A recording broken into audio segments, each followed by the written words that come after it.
Republicans take one step closer to repealing and replacing Obamacare. President Trump has been working the phones so hard that the Senate Majority Whip John Cornyn says they're trying to hold him back a little bit. We are doing everything we can to fight this bill because it's so devastating for the middle class. I'm not going to allow Trump haters to call me a liar because they don't want to do the homework and look at what's actually happening to Medicaid. The Senate Judiciary Committee launching an investigation into whether Loretta Lynch interfered with the Hillary Clinton email probe. The coverage of that.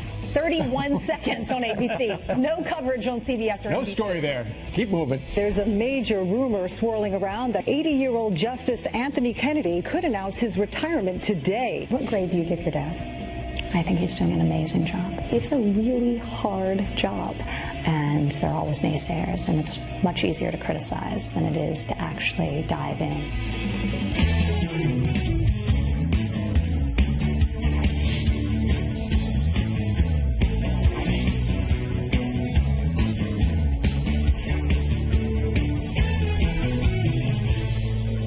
Sharon?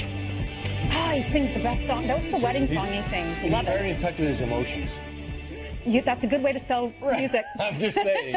I watched him do a couple of interviews. Very in touch with himself. Are you into music? Huh? Oh, yeah, you discovered Florida Georgia Line. Right. That's right. It was fun to That's put right. them together. He had them on the show, then they became famous. Right. They're going to be on Wednesday's show. You went behind the Fantastic. scenes with them. I went behind the scenes at Jones. Did you say to them, you should give me credit? I cannot give away my interview. You would not tell me anything about Ivanka. I'm going to do the same thing to you. All right, so Georgia Line. we're going to watch it on Wednesday. Right. Stay tuned. I'll be sure to come to work. Right. For a change. All right. Well, all eyes are on the Senate today as Republicans take one step closer to repealing and replacing Obamacare. Their version of it, at least. Meanwhile, President Trump optimistic about the overhaul despite both parties insisting don't do it this week. All right, Peter Ducey live outside the White House with details on the healthcare showdown. Peter. And the price tag for this Senate Republican healthcare draft could come as soon as today. And the Congressional Budget Office's projection about how many people could gain coverage or lose coverage based on its provisions could either really help or really hurt its chances of eventually passing in the Senate. And right now, it could really use the help because in addition to the 5 GOP senators already on the record as against this draft, there are others who are not ready to say where they stand yet, including Maine Senator Susan Collins, who wants to see how the CBO analysis squares with her concerns about the bill. So President Trump is working the phones, calling in favors with Republicans that he's been building relationships with. Well, they're friends of mine. And I don't think they're that far off. I don't think they're that far off. You know, famous last words, right? But I think we're going to get there. Can't promise. I think we're going to get there. And the president's pitch behind the scenes has apparently been so aggressive that the Senate Majority Leader John Cornyn says this: we're trying to hold him back a little bit. He's going to be important in the process. And that process apparently includes editing the draft until they've got the votes. I work with all of them. Every one of them is committed to a fundamental change away from Obamacare and central government control and into local control and patients making decisions. We're going to continue to work with each of them through the process. Every one of them has very good points that they're making. I want to work with all of them. And unless something changes, Senator Cornyn says there should be a procedural vote to start moving this health care bill through the Senate on Wednesday. Back to you. That is, if he's got 50 votes. All right, Peter Ducey, North Lawn of the White House, thank you very much. It all seems to come down to the question of Medicaid, because if it is too generous, the bill would probably lose the most conservative of Republicans, whereas if it's too lean, lose moderates. That's what it comes down to. How much money in it for Medicaid? Right, and a lot of it has to take shape yet. And as I said, this is a positioning paper that went out over the weekend. So I'm even surprised there's this few people who have put their line in the sand they're not going to vote for it. However, the problem is with these Republicans have a problem with is they can't have a clean repeal and replace because they don't, unlike President Obama, he had 60 votes for a blink of an eye until Senator Scott Brown won Ted Kennedy's seat. And this president does not. So therefore, they have to write this bill in a way that doesn't need 60 votes, so they can just amend it. So therefore, they don't have a clean repeal and replace. What I think they got to explain to people is what the Health and Human Services Secretary will have the freedom to do and what they can possibly work out in reconciliation after both the House and Senate get their plans through if they get to that moment. I know they got to get to that moment. There's several Republicans that are questioning it, but there are 5 that have said they are definitely not supporting it. But if you need 52 at this point, so the president needs to convince 3 of them to change their minds, right? Or Mitch McConnell does. So but there's a lot of other people, Ainsley, that have not said either way. Okay. So we don't know how the number could be bigger.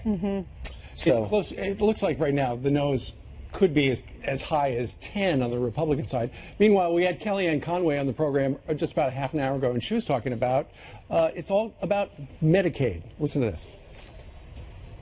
Medicaid continues to be funded. Medicaid over time would be unsustainable and unaffordable because Obamacare failed to bring the cost down for health care. So these states are having a very difficult time meeting the bills. Medicaid also, to keep it sustainable long term, this has to happen. And there are so many other protections in this health care bill for those in need. The fact is, let's remember why we're doing this. Obamacare is unaffordable, unsustainable. This is to improve health care, to make it more free market, more patient-centric, to give people more choices. Obamacare has robbed people of choices.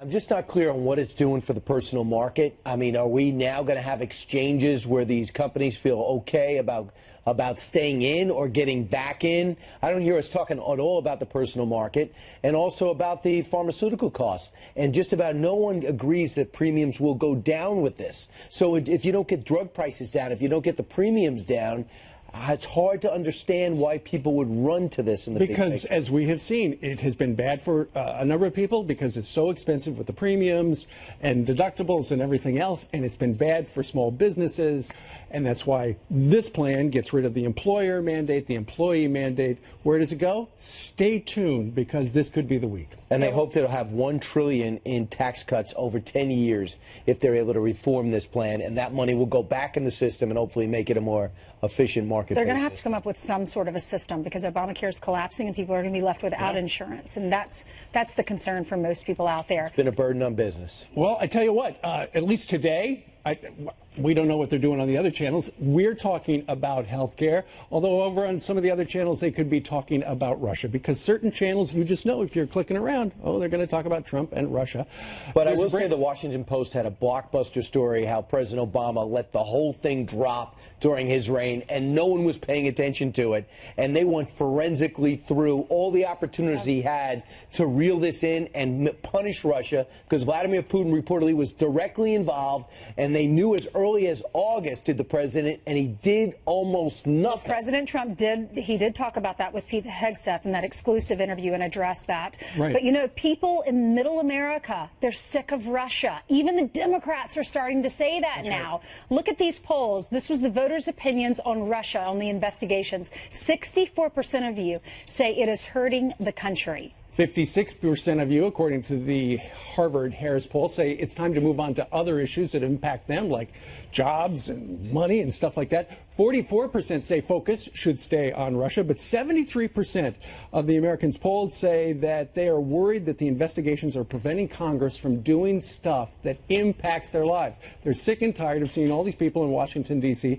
Keep in mind the investigation from the FBI has been going on for over a year. We haven't seen any evidence of collusion. I think some of these Democrats are saying, what do my constituents want? Because we didn't win the White House, we didn't win the Senate, we didn't win the House. We just lost those specials. We lost the 4 special elections. What are we doing wrong? And you've got Congressman Tim Walz, who's running for governor in Minnesota. He said he toured 22 counties in his state, and they're all saying, we care about the bread and butter. We care about the economy, putting food on our table, not Russia. Right, and Nancy Pelosi, at 77 years old, desperately trying to hold on to leadership in her party to the detriment of her party. Maybe Chuck Schumer saw some of the attacks going to Nancy Pelosi and said, I better change gears. Listen. Democrats need a strong, bold, sharp-edged, and common-sense economic agenda. Policy, platform, message that appeal to the middle class, that resonate with the middle class, and show that, and unite Democrats. This economic message platform is going to resonate. It's what we were missing, and it's not going to be baby steps. It's going to be bold. When you lose an election, you don't blame other people, you blame yourself. Oh, was that a message to Hillary? Or was it a message about Georgia? Either way, clearly the Democrats' game plan is not working at this point, but is what he said what they're going to do, or is it just a soundbite the week after a special election that they lost? They paid up to $200,000 per voter to try to win that seat that was held by Tom Price, and they lost it by a lot. And maybe he sees a problem with that. If he is sincere, he'll have a partner in the White House, because this president wants to help blue collar and middle class. That's who put him in there. I won't even charge the Democratic Party for this opinion. If you're going to put someone up, make sure he lives in the district. Okay. That didn't look good. Yeah. You know what? Make sure he can vote for himself. If Chuck Schumer really meant what he just said, he would have called the President of the United States on Wednesday. He did not. Right. He would have called Mitch McConnell and said, let's do something. Maybe he's on the president's voice. Work it out. Maybe he's on the president's voice. So anyway, it sounds like just a soundbite. Jillian's got some soundbites and some headlines. Yes, I do. Good morning to you guys. Good morning to you. Here's what you need to know before you leave the house. We begin with a Fox News alert. 2 U.S. Marines are seriously burned after a fighter jet explodes on the tarmac. The blast happening during routine maintenance at MCAS Miramar in San Diego.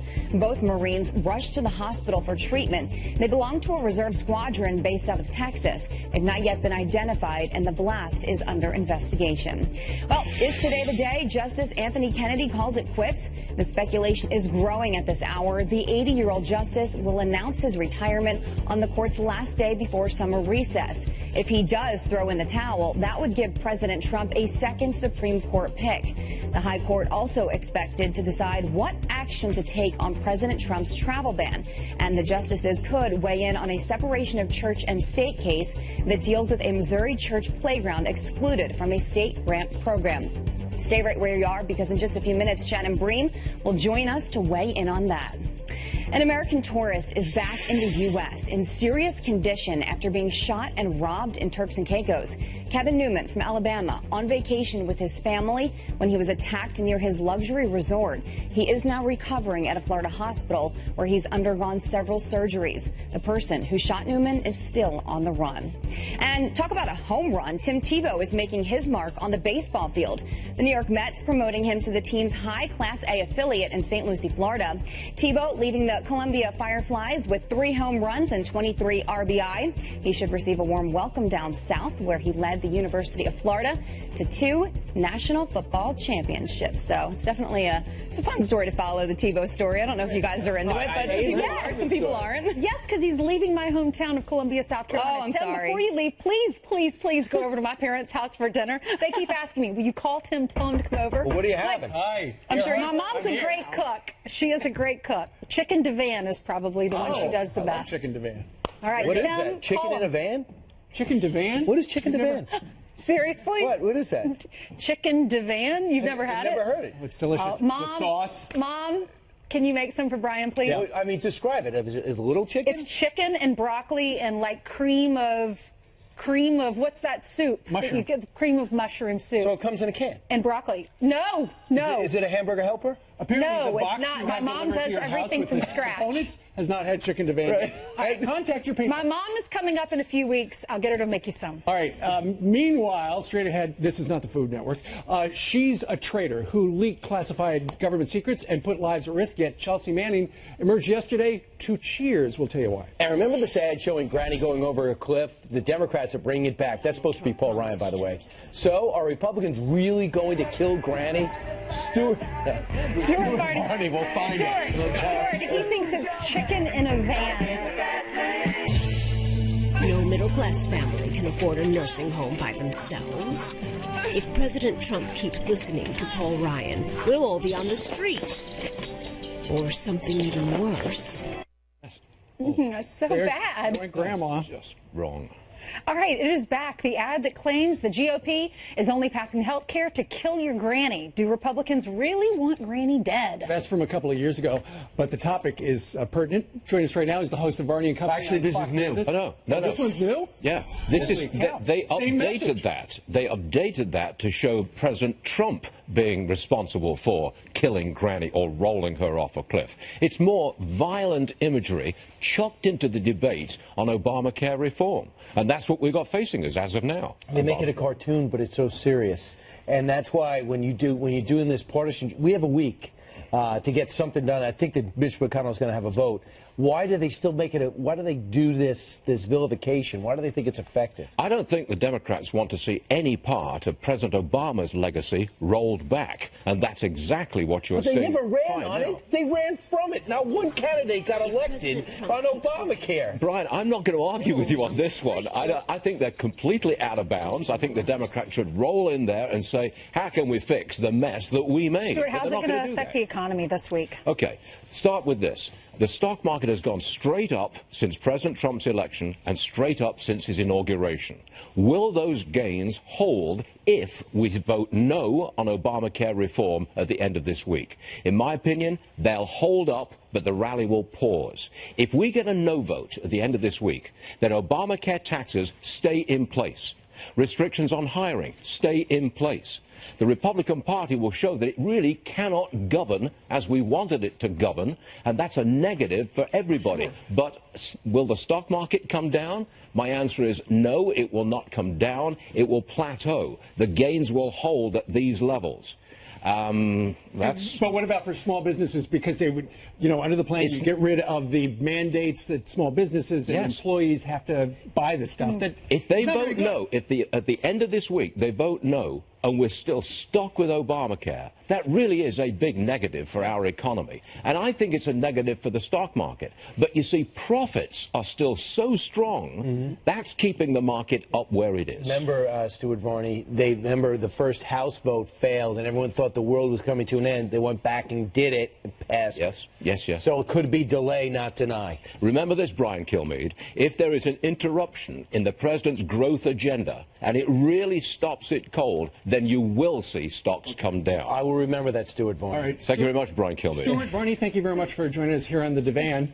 Catch Varney Company over on the Fox Business Network. All right, thanks. Don't be chicken. Thank you. Hey, let me tell you what's coming up straight ahead. The White House experimenting with some new rules for the press corps. Like, you can ask only one question if you point your camera at the wall. What rule?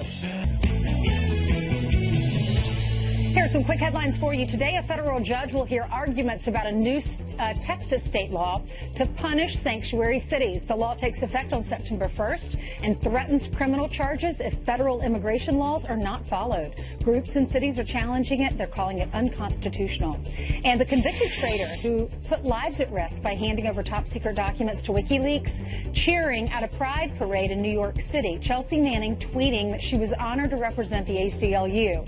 Meanwhile, Nikki Haley and her son were harassed by some of those parade goers. The U.S. ambassador to the UN taking to Twitter saying, quote, "We, including my son, were booed by patrons saying hateful things as we left lunch at the Pride Parade. Our country is better than this. Hashtag hate never wins."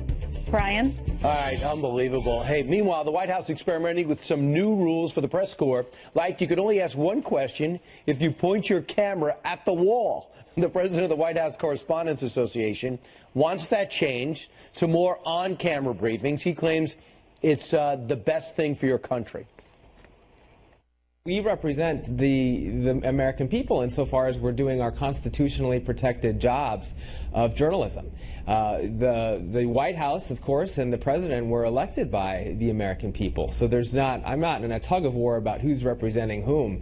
But what we are advocating for is the Constitution and the protections that are provided by that. So does this move by the White House mean less transparency, or is it not a big deal? Let's join a fair and balanced debate right now. Alex Pfeiffer's with us. He's a White House correspondent for the Daily Caller, and Todd Gilman's here. He's with the Washington bureau chief for the Dallas Morning News and a member of the White House Correspondents Association. And let's start with you, Todd. Todd, are you upset by the new rules? Well, absolutely. And it's not really rules so much as practice. They have just day by day scaled back on the number of on-camera briefings and broadcastable briefings. This is severely curtailing the opportunity and ability of TV networks, radio networks, and even other types of media which like to use the audio to question senior officials and hold them to account. Viewers and voters need to be able to judge the credibility of the people running the government, and the only way they can do that is to see them and hear them. Alex, do you feel as though your reporting is going to be hamstrung now? Oh, I mean, we still get to read what Sean Spicer or Sarah Huckabee Sanders say at the briefings. And they're still on the record in these off-camera briefings. Just for 30 minutes, we can't hear them. People can still live tweet out what's happening. I think the people who are hurt most by these off-camera briefings are cable newscasters who want to get a nice TV clip. But the American people still get to read or hear what Sarah Huckabee Sanders, Sean Spicer say on news websites, newspapers, and on cable news that plays the audio after. Todd, it's pretty clear how we got to this point. Where it doesn't seem like this administration's being treated like the previous. I'm not saying there's never tension before in the press room. There always seems to be a little bit. But don't you think sometimes it's almost over the top, or maybe 90% of the time over the top? I've been covering the White House on and off since the first term of George W. Bush. There is always tension. There is always grandstanding at press briefings, both by reporters and by senior officials standing behind the podium. What's going on now, curtailing these on-camera briefings, is not to cut back the temperature or the grandstanding. It's to reduce the opportunity of much of the press corps to do their job properly. I think the founders would find it extraordinary to say the First Amendment is okay for you print guys, and I am a print guy.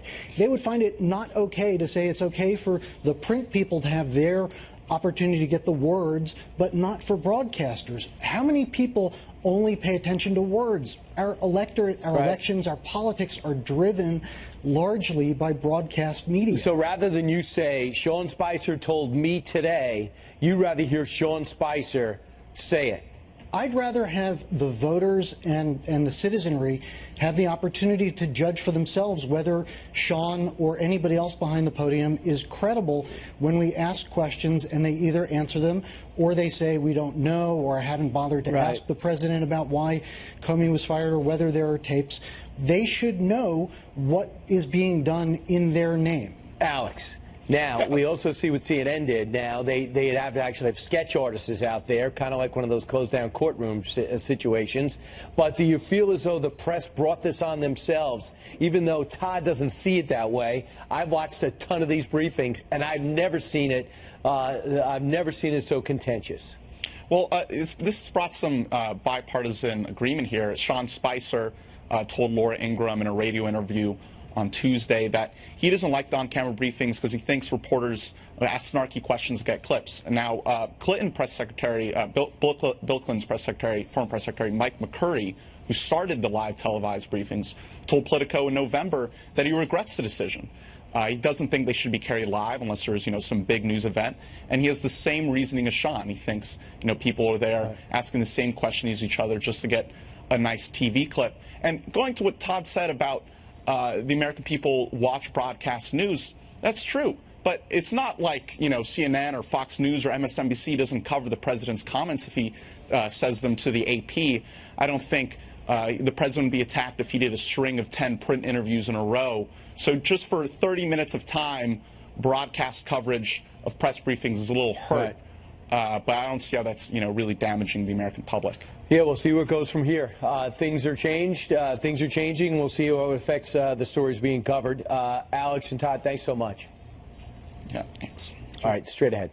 More of Ainsley's exclusive interview with Ivanka Trump. It turns out she and her father don't always agree. More on that next. Plus, she was fired from her job as a professor for saying this on Tucker Carlson's show.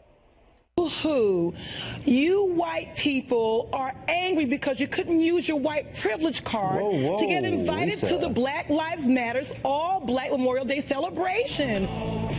Your comments are pouring in. We will share them because that's what we do. We share.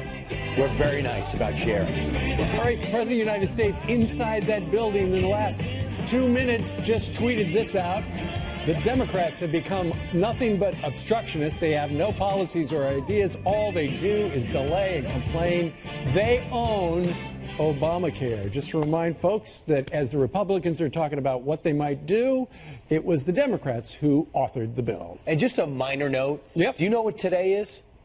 Today's Monday. Right. Today is the day we start selling credit cards to China, and we're allowed to sell them beef for the first time in maybe 40 years under this president. That was cut at Mar-a-Lago. That starts today, and that's no small thing for the economy. I digress. I just wanted to share that. Okay. So we'll make a lot of money because we're selling. Oh, I mean, we're actually have credit cards. We're exporting beef. Yeah, credit. All right. Right? What are you looking? You're looking at the all of a sudden, cameraman? Chris started mocking me in the middle of my conversation. Well, it is kind of a left turn. Okay, sorry. All right, also out of Washington, we traveled there last week. We got to sit down with the president and the first lady. You saw that interview here on Fox and Friends on Friday. We also had the privilege to sit down and speak to the president's daughter, Ivanka Trump, and talk about everything from her family to working in her father's administration. Take a look. You are an advisor to the President of the United States. What do you advise your father on? I advise my father on a plethora of things. So, you know, he trusts me to be very candid with my opinions. I don't have a hidden agenda. I make it very clear where I stand on a certain issue. So I give him my open and candid feedback. Sometimes we agree, sometimes we disagree. What do you disagree on? You know, we're different people, so there are areas we disagree, and what do you think? And he respects. Yes, this was a very interesting thing. Why I disagree with my father, or why I disagree with my dad in Us Weekly. So I never actually spoke to them, and I didn't know about the article being written until after it was published. But it's written in the first person, which is a slightly misleading headline. Interesting. But no, I think it's normal to not have 100% aligned viewpoints on every issue. I think that would be a very strange scenario.